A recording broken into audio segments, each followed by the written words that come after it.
En fin de semaine dernière, les chiffres de la délinquance en 2020 ont été publiés et c'est pourquoi j'ai envie non pas de vous parler des indicateurs qui montent ni des chiffres qui baissent, mais plutôt de l'établissement scientifique de ces statistiques et de leur rôle dans la mise en place d'une politique publique.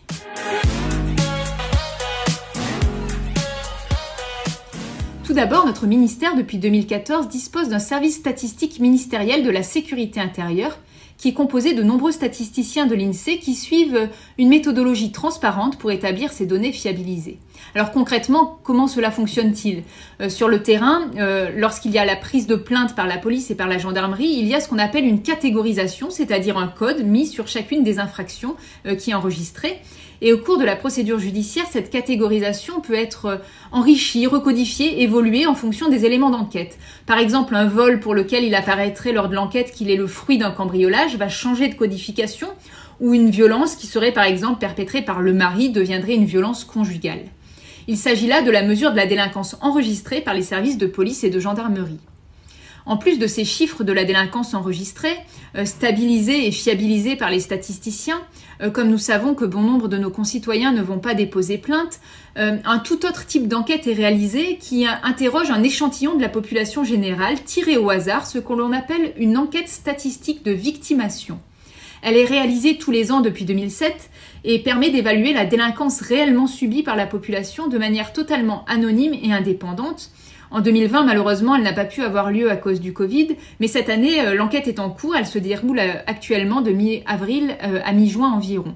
Et elle permet d'affiner les données chiffrées, d'obtenir une vision plus juste de la délinquance, d'obtenir aussi des informations concernant les personnes victimes, d'évaluer les dommages matériels, psychologiques des foyers touchés, d'estimer le niveau de sécurité ou d'insécurité dans le quartier.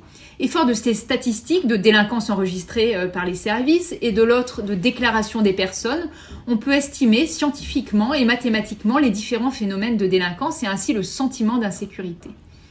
Depuis 2009, on ne calcule plus le chiffre unique de la délinquance générale qui était l'addition de tous ces actes de délinquance, mais cela n'avait aucun sens de comparer ou d'ajouter des agressions avec un vol à l'étalage par exemple.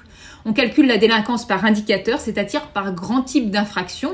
Et ces chiffres, ces études sont finalement le fondement pour établir une politique publique, car nous disposons ainsi d'une analyse fine et objective pour organiser différemment les services pour être plus efficaces. Et pour nos responsables, c'est à partir de ces données publiques qu'il va être décidé, par exemple, de durcir la loi, de créer de nouvelles infractions, de mettre davantage de moyens dans un domaine particulier. Bref, la statistique publique, c'est vraiment le fondement de l'action publique. Peut-être pour finir, juste un mot sur la politique du chiffre, qui est dénoncée par certains qui reprochent au ministère de l'Intérieur de chercher à verbaliser au maximum pour faire du chiffre.